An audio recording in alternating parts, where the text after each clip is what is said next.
Welcome to Cooking with Bubbles. I'm Lisa. And I'm Rodney. Let's get started. 1, 2, 3, 4, 5, 6. There goes the gauge.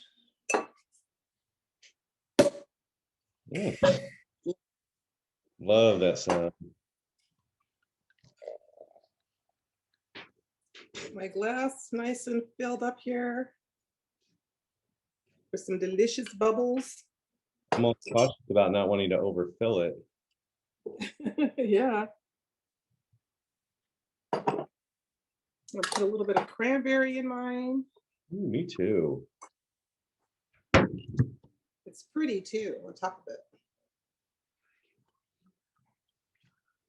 it. All right. Look how beautiful that is. Gorgeous. Click, clink.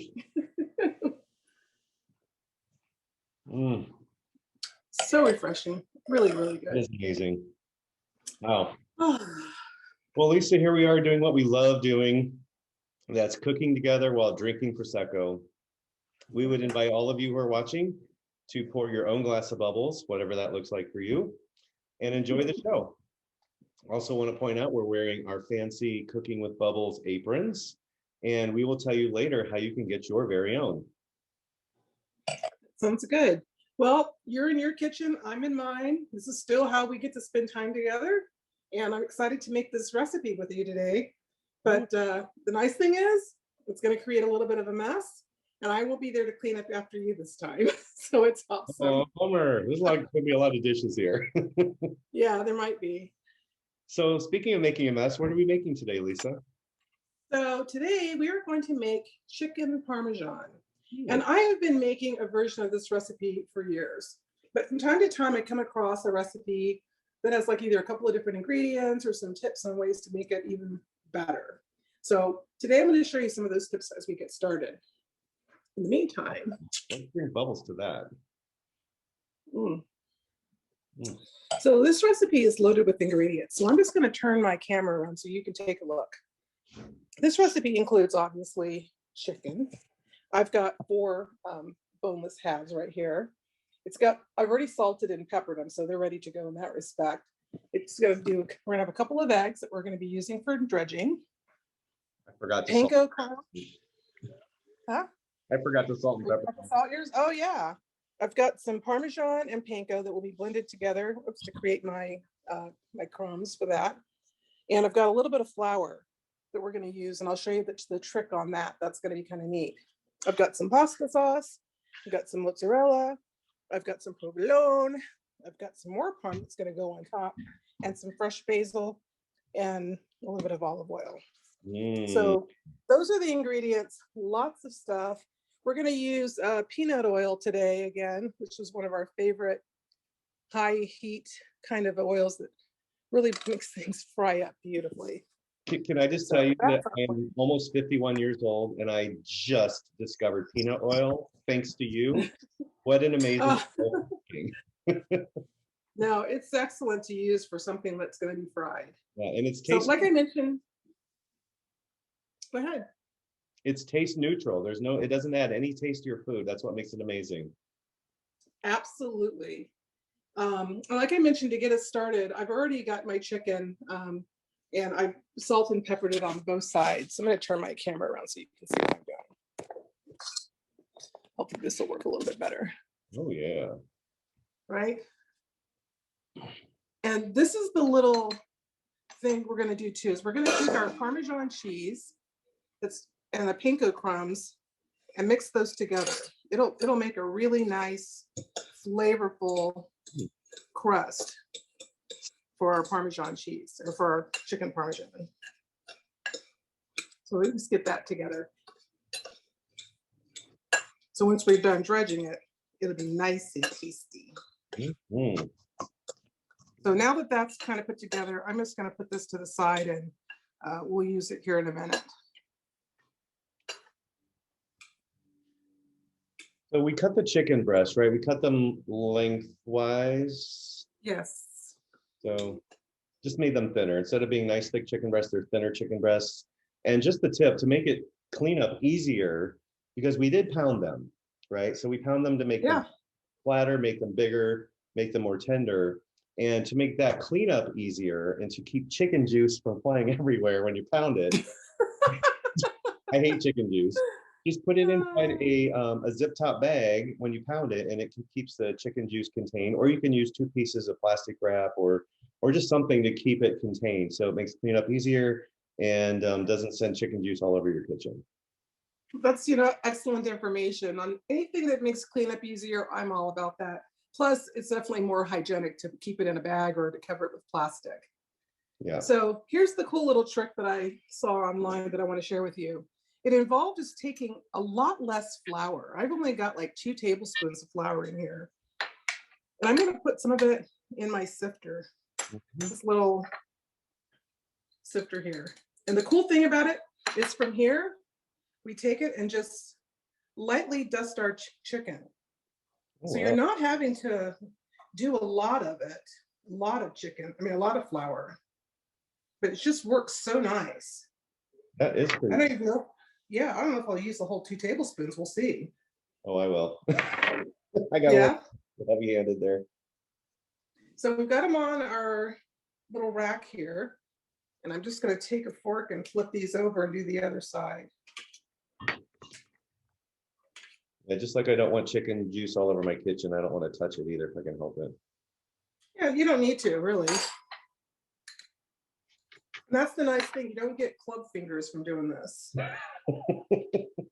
That's grody. Yeah, if you've ever dredged chicken or any meat in flour or some sort of dry mixture, you know what club fingers are. Yeah. So once this is covered, what's next then? I have to do a little bit more flour. To use less, I'm using more.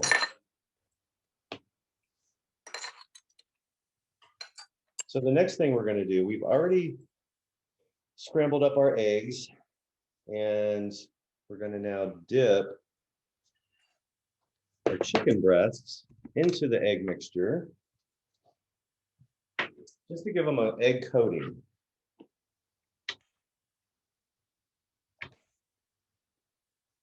All right. And then once we dip them in the egg, put them in our breading that we made earlier with the Parmesan and the panko. And we're going to just cover them to give them a nice breading on both sides. And it's a good idea sometimes to pat this down because you do want it to stick. Oh, yeah. So that sort of helps a little bit too. And once we get all of these breaded, then we're going to let them just sit and kind of come together for about 15 minutes. Well, we're going to finish this and then we'll come back and we'll show you what's next. Sounds good. Welcome back. While we were away, we preheated our ovens to 350, and I've gotten my oil heated up to about 350, 360. One other tip about peanut oil is it has a really high smoke point, so it's really perfect for fried foods, in addition to all the other great things that we talked about earlier with peanut oil. That is a great tip. I'll drink bubbles to that. Oh, thank you for introducing me to peanut oil. For sure. So what we're going to do is we're going to put our breaded chicken into the hot oil and cook it on both sides for about 2 minutes. We want it to be golden brown. That's the goal. I'm just going to gently lower that in. We'll do these 2 large pieces for starters. Gently lower that in. And we're going to let it brown for about 2 minutes on each side. All right, we're going to cook these 4 pieces up and then we'll come back and tell you what's next. So now all the chicken pieces are fried up and we put them on a paper towel just to get the excess oil off.